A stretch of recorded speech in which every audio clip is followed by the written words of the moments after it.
Hey hey. Salut. Ouais, ça va? Ça va bien et toi? Ouais, alors c'est bientôt Noël, je te fais un petit cadeau, alors c'est à l'intérieur. Hein. C'est gentil ça. Bah, écoute, oui, je suis gentil. Ah, c'est sympa comme tout. C'est moi qui l'ai fait. Ouais, bon, tu T'as pas pourrais... l'air, Non, on va demander conseil à nos invités, si tu veux bien. Ok, bon, on demande à nos invités. Ah. Merci.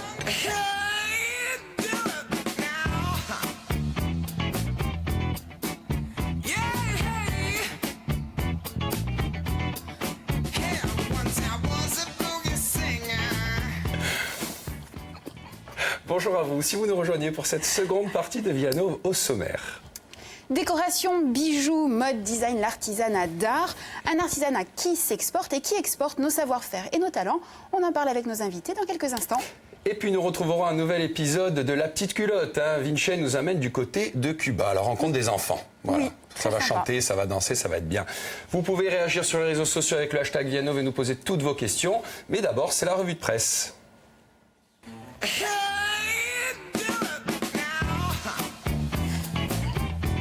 Mais alors, qu'est-ce qui se passe? Je sais pas. Vous aviez l'air un peu... Je rêvais. Vous avez je rêvais. sursauté. Non, mais oui, voilà, c'est ça. Moi, j'attendais un cadeau aussi, j'en ai pas eu. Bon, même s'il a l'air. Il fait chaud, vous avez un jingle. Oui, bien sûr, j'ai un jingle, c'est déjà pas mal, c'est déjà pas mal.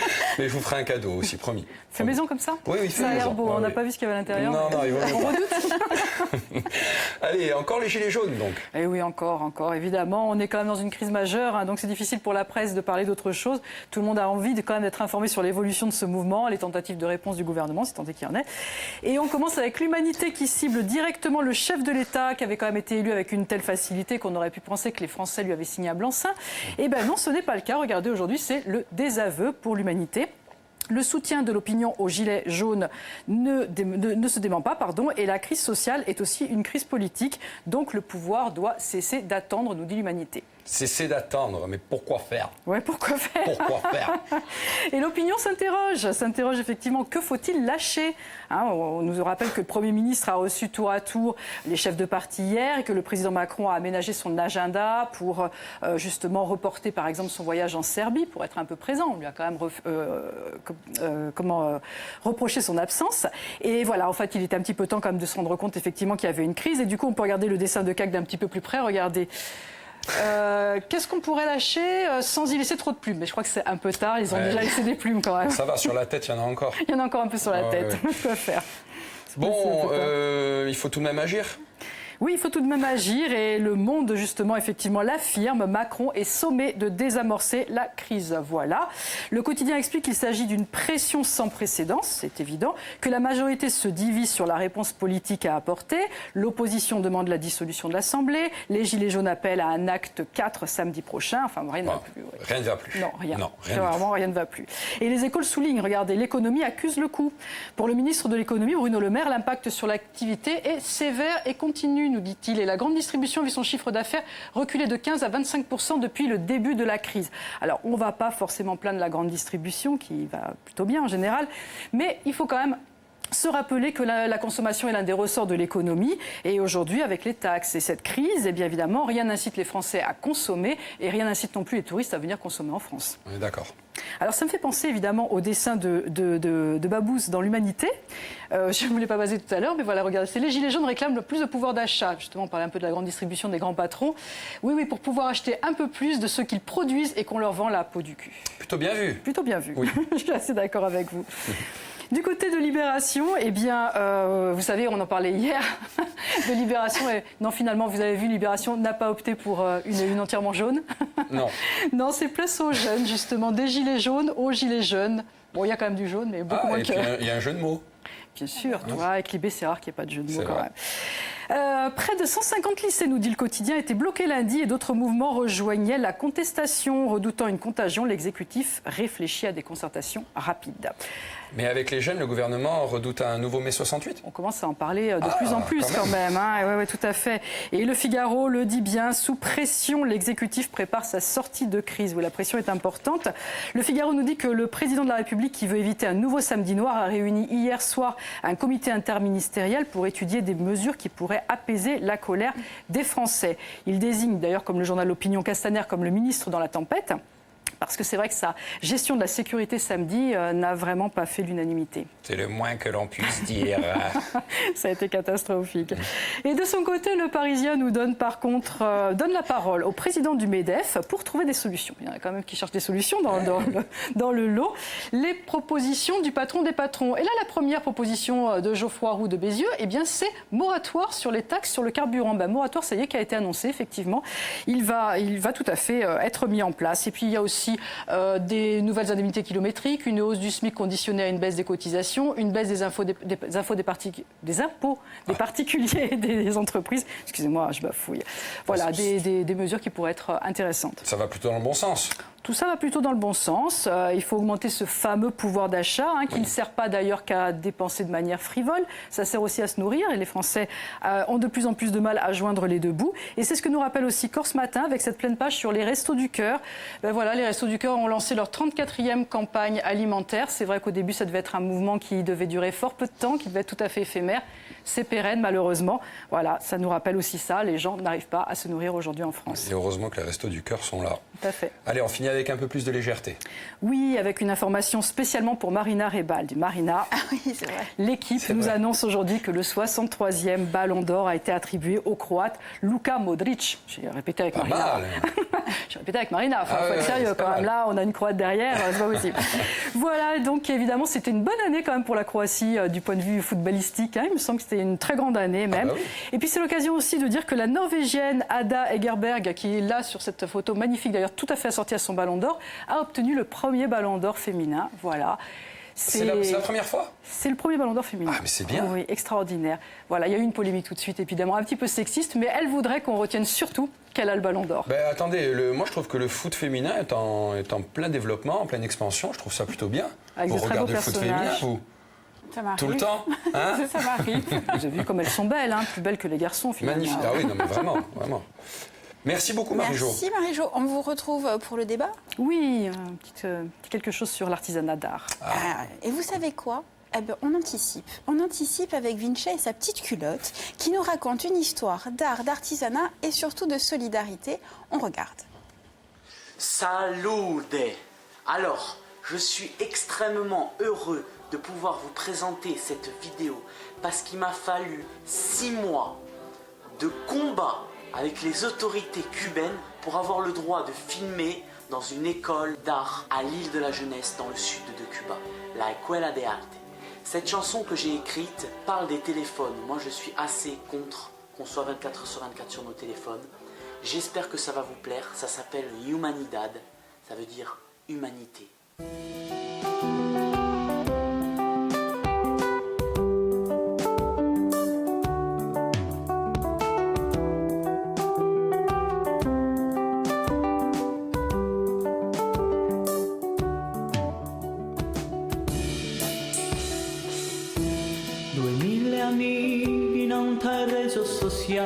Ma manco un bevarti in un viaggio reale e critiche e comante like e tutti i giorni e più ni muda avanti palun sempre vogliono e tutti i giorni core per trovare la ricchezza ma i soldi han per mica a fare la carezza alla vita troppo corto pa viva d'esperanza e un cuore sempre canto pa viva l'esperienza intenso di domani una terra más en este mundo moderno cantemos juntos como una golondrina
est quasiment 12h36, c'est l'heure du débat de Vianov.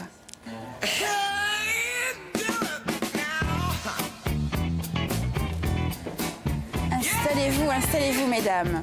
Alors du 6 au 9 décembre prochain se déroulera la 10e édition du Carrousel des métiers d'art et de création réunissant plus de 300 exposants dans le cadre prestigieux du Carrousel du Louvre à Paris. Un événement auquel participeront 8 artisans d'art insulaires accompagnés par la Chambre de métiers de l'artisanat de Corse. Alors l'artisanat est-il un média des savoir-faire et des talents d'un territoire? Pour en parler, nous accueillons Marie-Paule Albertine en charge du projet ArtLabNet ainsi que la filière artisanat d'art au sein de la Chambre de métiers d'artisanat de la Corse. Bonjour, bonjour. Marie-Paule. Et deux des artistes et artisanes qui seront du voyage, Carole Caterina Moufradji, bonjour. Bonjour. Et Marjorie Maestrach, bonjour. Bonjour. Et bienvenue, mesdames. Alors, Marie-Paule, on va commencer par le commencement. Pouvez-vous nous présenter cette biennale ? Alors, il s'agit donc d'une manifestation qui se déroule au Carrousel du Louvre, qui commence après-demain. Nos artisans vont prendre l'avion demain. Leur matériel est déjà parti sur la route, enfin leurs œuvres, pas leur matériel, est déjà parti sur la route. En fait, donc, il s'agit d'une biennale tous les 2 ans organisée par la Chambre régionale de métiers de l'Île-de-France. Alors, comment la Corse se retrouve-t-elle dans cette exposition-vente ? Alors, au départ, nous avons un programme à la Chambre régionale des métiers qui s'appelle ArtLabNet, qui est un programme européen, et sur lequel nous sommes partenaires avec diverses régions méditerranéennes, et dont l'objet est justement la promotion, la mise en œuvre de stratégies par rapport à l'artisanat d'art corse. Et le carrousel, et en fait, la cerise sur le gâteau, c'est parce qu'on a eu ce programme européen que j'ai réussi à fédérer des artisans d'art de talent qui ont souscrit à une charte de qualité, parce que tout le monde n'est pas artisan d'art. Il y a une loi qui gère l'artisanat d'art. Nous, en plus, on a été au-delà pour des raisons de stratégie, à la fois de promotion, de communication. On a été au-delà, puisque dans ce programme européen, il y a une charte de qualité. Donc moi, j'ai fédéré à peu près 300 artisans d'art au travers de cette charte de qualité. Et dans la sur l'ensemble du territoire. Ah oui, c'est un programme régional, du Cap Corse à Bonifacio. Partout où il y a des artisans d'art, on est preneurs et ils intègrent le projet s'ils veulent. Alors, dans la foulée, s'est présentée à nous l'opportunité de participer au Carrousel du Louvre.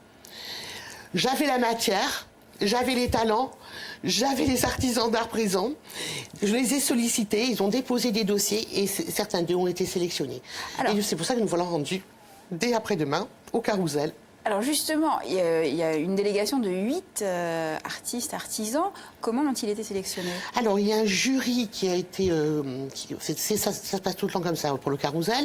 La Chambre régionale des métiers d'Île-de-France constitue un jury de spécialistes, etc. Donc, on est toujours sur une démarche qualitative, c'est-à-dire qu'eux aussi ont en tête un cahier des charges avec des préoccupations qualitatives. Donc, ils ont créé un jury. Nos artisans ont, par le biais de la Chambre des métiers, envoyé des dossiers. Et pour certains, on a eu 2 refus, malheureusement. Mais on a envoyé donc 10 dossiers, on en a 8 sélectionnés. Alors là, je me retourne vers les artistes, si je puis dire. Carole, Caterina et Marjorie, vous êtes donc toutes 2 artistes, artisanes, et vous avez 2 univers assez différents. Carole, Caterina, vous cultivez la création sous toutes ces matières. Oui, sous toutes ces formes et ces matières. C'est bien cela. Est-ce que vous pouvez tenter de nous définir ou de vous définir en tant qu'artiste et artisane ? Alors, en tant qu'artiste, je suis considérée comme une artiste plasticienne. Oui. C'est-à-dire que j'emploie beaucoup de matériaux. Donc, je travaille sur un patrimoine culturel et à la fois sur un patrimoine mémoriel, par exemple à travers mes voyages. Et je réunis plusieurs savoir-faire. C'est-à-dire que ça peut être de la broderie, de la plumasserie, de tout, du bois, de la xylogravure, du tissu, énormément. Je crée des bijoux. Je réemploie beaucoup de choses également. Et tout ça, eh bien, ça gravite dans un univers qui est le mien, qui est celui surtout de la Renaissance, du Moyen-Âge. Et ça fonctionne aussi par coup de foudre, comme tout créateur, je pense. C'est-à-dire qu'un coup de foudre en Amazonie fait naître, par exemple, un triptyque amazonien. Et il y a toujours quelque chose derrière, il y a un message aussi. Le triptyque de Florence, eh bien, ça va être une sidération devant les portes du baptistère de Florence. Et voilà, c'est comme ça. Et ça va vous inspirer pour créer. Absolument. C'est une influence. Ah oui, oui, oui, oui, oui. Je crois que tous les artistes, justement, on porte ces influences-là. Hein. C'est ce que j'appelle moi depuis longtemps una catena incredibile, c'est-à-dire que nous nous nourrissons tous les uns des autres. Et puis, je pense qu'on a tous beaucoup d'imagination, donc on est dans notre antre, dans notre utérus, un peu à la Vinci, notre grotte, et puis on est sans cesse on a plein d'idées, quoi. Voilà, donc on se nourrit absolument de tout. Marjorie, vous êtes venue à l'artisanat par le biais de la reconversion professionnelle. Oui, exactement. Alors, expliquez-nous votre parcours. En fait, je viens de l'artisanat à la base. En fait, j'ai fait des études d'ébénisterie et de marqueterie quand j'étais plus jeune, en fait. J'ai pas réussi à percer dans ce métier-là, donc après, je me suis mis dans le bien-être pendant 6 ou 7 ans. J'en ai eu marre et je me suis dit que j'aimerais refaire de l'artisanat, mais pas forcément le bois. Et je suis tombée sur une bague martelée dans un marché de Noël qui m'a plu. Et je me suis dit, c'est ça que je veux faire. Voilà. D'accord. Un coup de foudre, en fait. Oui, un choc esthétique. Oui, c'est ça. Alors, pourquoi c'est vraiment ce choc qui vous a vraiment orienté vers les bijoux? Parce qu'on aurait pu imaginer d'autres objets. Oui, bien sûr. J'ai trouvé que dans la bijouterie, il y avait beaucoup de choses à faire, beaucoup de créations. Et la matière m'a plu. Ma première bague... je l'ai fait à partir d'une dent de fourchette. Donc c'est de là, en plus, que je fais maintenant. Je fais tous mes bijoux à partir d'argenterie. Et donc c'est là est partie l'idée, en fait. D'accord. Ouais. Comment vous êtes-vous formée? Alors, j'ai un ami coutelier qui m'a justement fait faire ma première bague sur une dent de fourchette. Et après, j'ai fait une formation avec des bijoutiers pour avoir les bases. Une formation d'1 semaine pour savoir souder, avoir un petit peu les bases. Et après, je suis un peu autodidacte aussi. Ouais. Alors, vous, Marjorie, dans vos créations, la Corse, on le voit là à l'écran, on n'est jamais très loin. Oui. Pour vous, Carole Caterina, les influences sont peut-être plus lointaines. Est-ce que l'artisanat est forcément, d'une manière ou d'une autre, identitaire ou pas du tout? Moi, je pense qu'il se nourrit absolument de tout. Moi, Oui. Par exemple, j'ai rendu hommage à une de mes racines au village de Carbigny et que j'ai traité avec justement mon art. Et il y a de toute façon dans un petit coffret quelque part une production justement sur la Corse. Mais ça, c'est tellement intime et effectivement tellement identitaire que ça fait son chemin. Voilà. D'accord. Il faut du temps. Il faut du temps, oui, absolument. Oui, il y a des œuvres qui peuvent prendre 1 année ou 2 années. Derrière, il y a des centaines d'heures de travail. C'est particulièrement long, effectivement. Pour vous, Marjorie, ce rapport à la Corse et au territoire?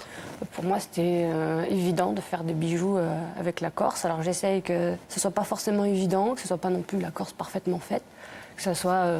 Votre Corse. Voilà, ma Corse. Ça, c'est un design, elles sont jamais les mêmes. Donc voilà, puis j'ai fait aussi sur commande, ceux qui ont des idées, travailler avec eux.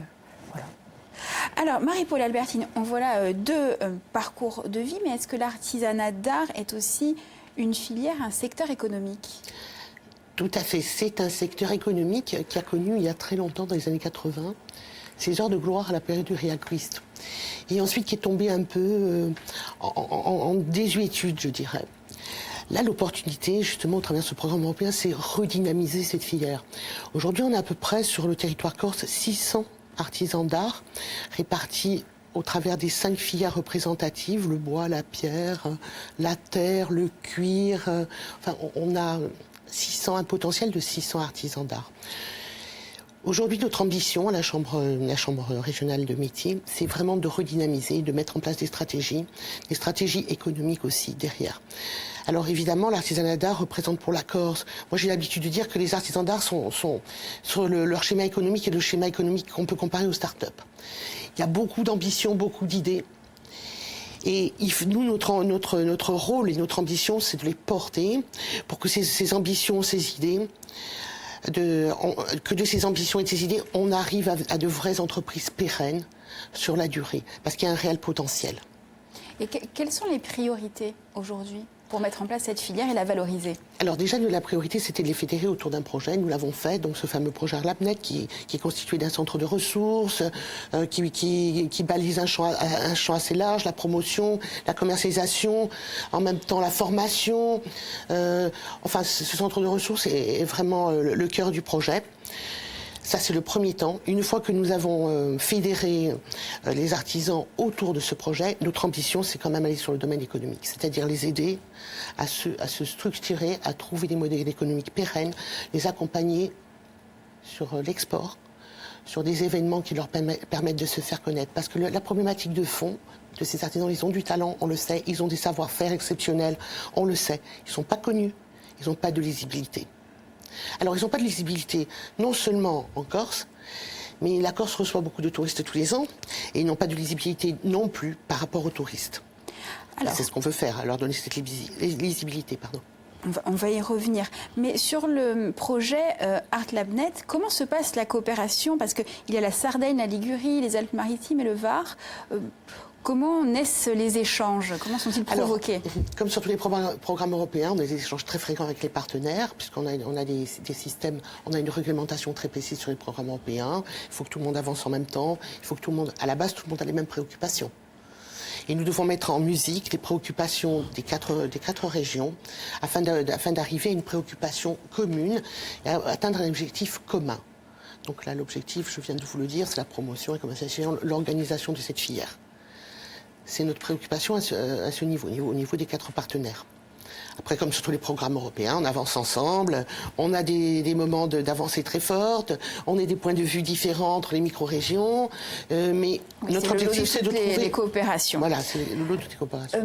Carole, Caterina et Marjorie, comment on exporte son art? Comment on se fait connaître? Comment on s'impose? Justement, ça c'est le point crucial, c'est le point extrêmement sensible. Et sans cette rencontre, justement, avec, entre autres, Marie-Paul et donc la Chambre des métiers, c'était absolument impossible parce que nous n'avons pas les reins assez solides, parce que nous sommes tout le temps, en fait, notre temps est passé à travailler, à œuvrer, et nous n'avons pas le temps, nous n'avons pas les moyens aussi, parce que ça c'est quand même le nerf de la guerre, de pouvoir être mis en lumière de cette façon. Et pour nous c'est phénoménal, enfin, comme nous disions la dernière fois, c'est Noël avant l'heure.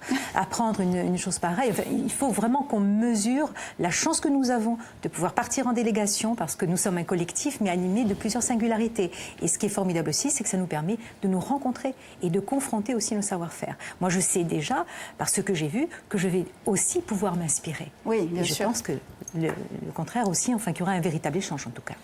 Alors, pour nombre d'habitants, le Graal se résume à 3 lettres et un acronyme, MOF, meilleur ouvrier de France. Et d'ailleurs, nous avons le MOF de Viano qui nous rejoint de suite. Pour un portrait express. Oui. Un portrait express, d'accord. Alors c'était dimanche, je fais très vite. C'était dimanche dernier dans Corse Matin, un article sur Jacques-Fernand Orsini, meilleur ouvrier donc de France, en bijouterie catégorie objet d'art, après avoir été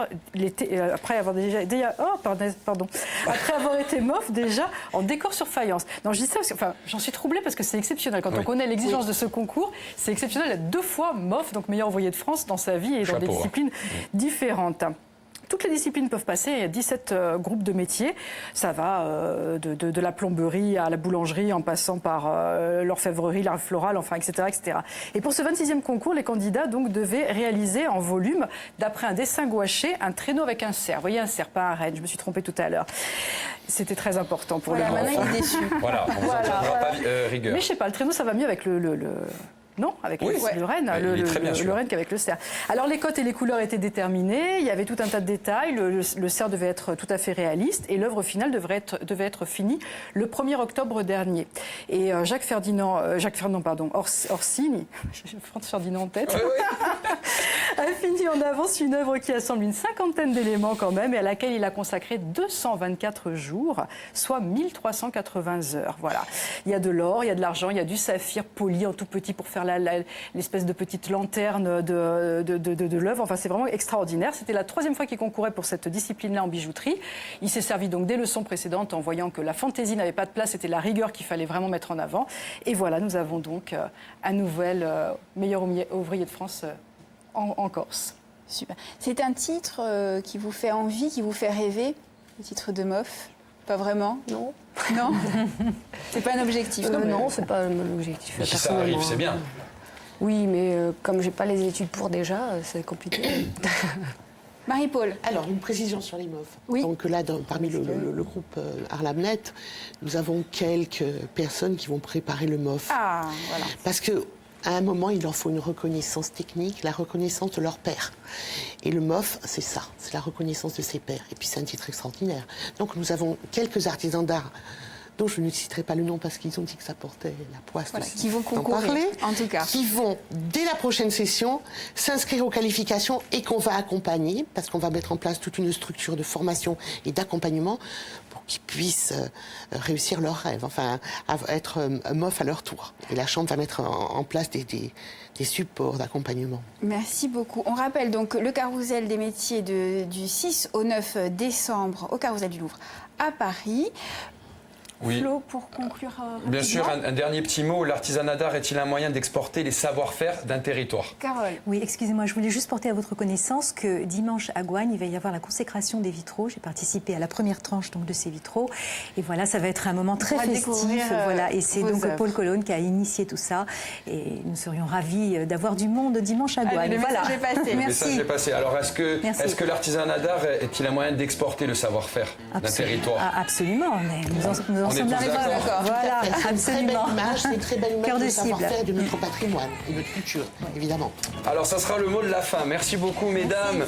Il ne faut pas trop s'éloigner parce qu'on va se retrouver dans un instant sur Via Steel avec la triade culturelle de Viano. Monsieur Xavier, n'est pas Marcel sûr. et Dédé. Allez, à tout de suite.